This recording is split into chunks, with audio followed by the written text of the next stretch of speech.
everybody, today I'm going to show you another historical recipe from the 1940s onwards. This is for potato bread. Now there's a version of this recipe in one of the Hairy Bikers, Hairy Dieters book series. Here we go from book 3. As usual, I'm adapting it to suit my own tastes. Now, this bread makes wonderful sandwiches. The Hairy Bikers say that if you slice it up before you pop it in the freezer, then that works really well. If you want to freeze your bread, it will make about 20 slices. They also say that when you defrost it, it's better toasted. However, I've made this a couple of times already, and I find that even when it's been frozen, it tastes wonderful and makes great sandwiches. So it's entirely up to you. That would be my advice. Try it and see if you like it. Now, I've got my big loaf tin in commission at the moment for another recipe, so I'm going to use a small loaf tin, and I'm also going to make a few rolls. This would normally make a £2 loaf, a large loaf that is. Believe it or not, this kind of bread, potato bread, is really popular in Germany and elsewhere in Europe. We're using 300 grams of mashed potato. It shouldn't contain any butter or milk or seasoning, although you could, if you were desperate, use cold leftover mashed potato. It would still turn out all right, but ideally it doesn't have any butter or milk or seasonings. It's just plain. So let's get started. I have here a very large bowl in which I'm going to tip the mashed potato, and to that I'm adding a teaspoon of sugar and 7 grams or 1 sachet of dried fast action yeast.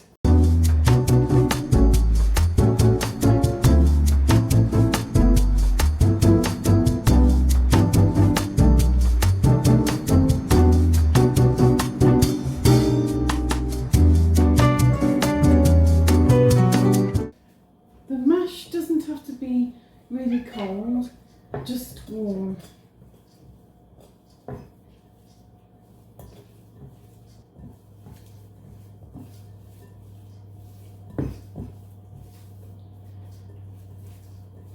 And then we're going to add a teaspoon of salt.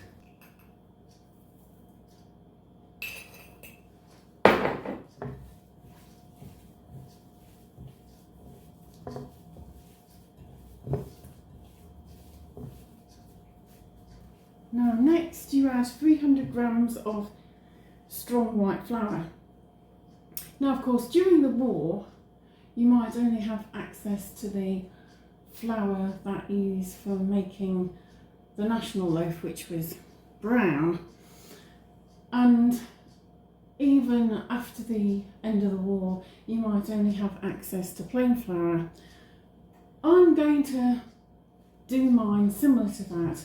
I'm going to use some plain white flour, but I'm going to also use some pan de campagna strong brown flour, so a mixture of the two, probably 150 grams of each. To be honest, I don't have much bread flour left. I'm making it spin out. It'll still turn out great. If you're making Scottish morning rolls, for example, you just use plain flour anyway, and the bread is lovely. It's nice and crusty. I'm sure this will be the same. Don't be afraid of experimenting, folks. I'm adding that. And I'll just give it a mix through.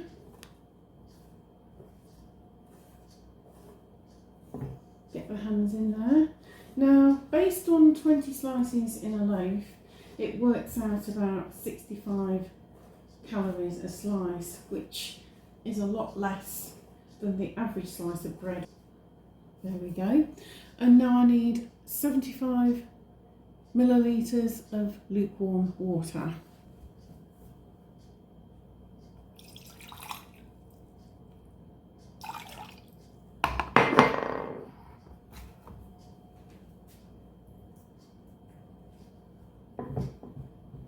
Start to mix everything together now.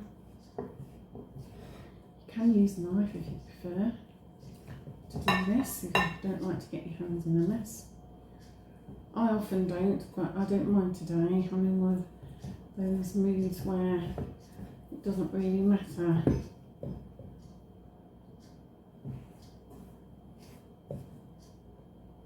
If you need a drop more, don't be afraid. It depends on what flour you're using, I find.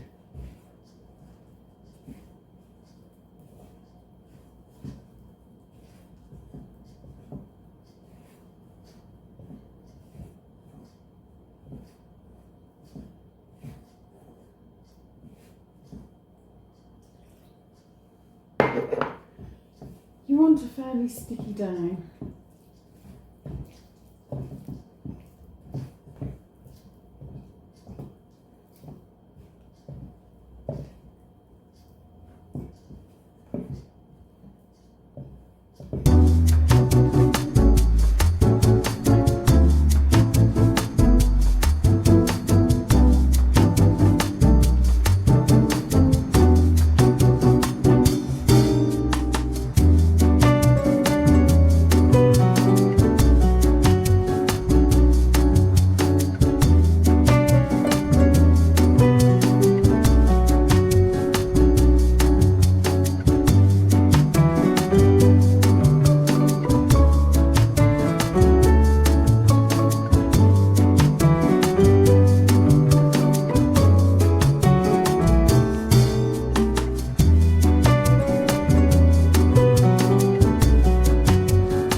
And smooth.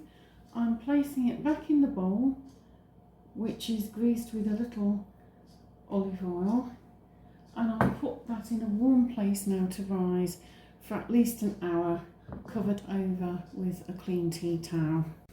Here you can see the dough is nice and risen. I'm actually going to weigh it and see how much we have, because I'm probably going to make a small loaf and 4 rolls. It's 725 grams. So I'm going to use about half of that for the loaf, and the other half I'll divide into rolls. So that is 362 grams.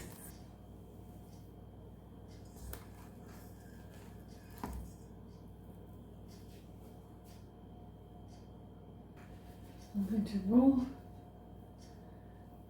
the dough in the flour. It's still a little sticky, but that will be fine. I just knead it gently.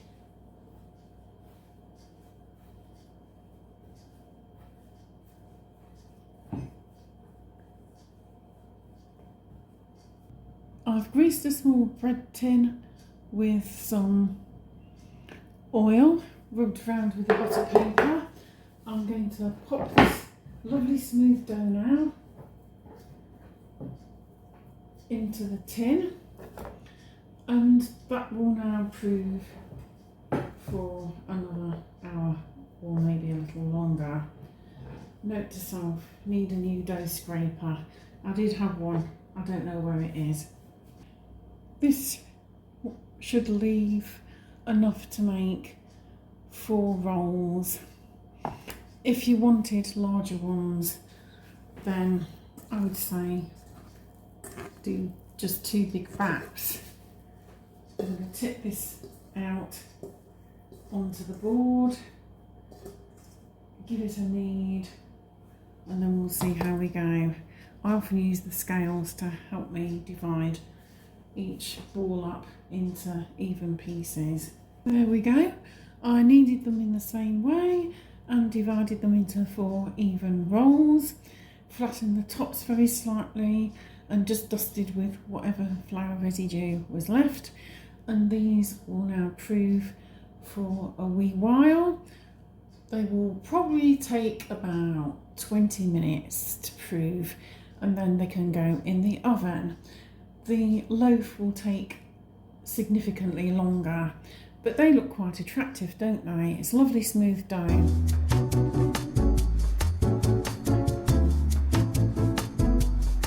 It's now time to put the loaf in. This will take about 35 minutes at 220. Right, this bread looks very nice. It's potato bread that Kat has made. I'm going to slice it. We're going to try a piece. Oh! It's got a nice crunch to it. Look at that. Oh! Look at the structure. That's a bit of tater. That just shows it's potato bread. Oh, that won't do any harm. No. So I'll slice it in half. I'm going to share this. Yes. Put a bit of butter on it. Try to do it without slicing my fingers as well. And put the butter out.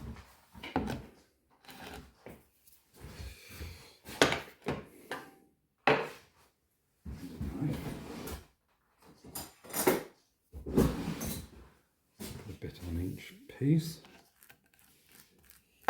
If you use white flour, you don't see the potato. But I didn't use white flour. I used a combination of brown and white. But with the butter on, you don't see the potato at all. I'll have the potatoey bit. Mine's got potato in it. Jumbo jumbo. It's really nice. You've had it before, but this is a brown version or a half and half. It's lovely. It's got a good flavour. Yeah, brilliant flavour. What mark would you give me? Easy 9.5.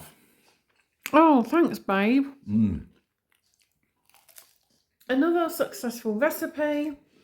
If you want to try it, let me know down in the comments what you thought of it. Please like, comment, share and subscribe if you haven't already done so. Ding the notification bell and all that good stuff. And I'll see you again very soon for the next one. Bye for now.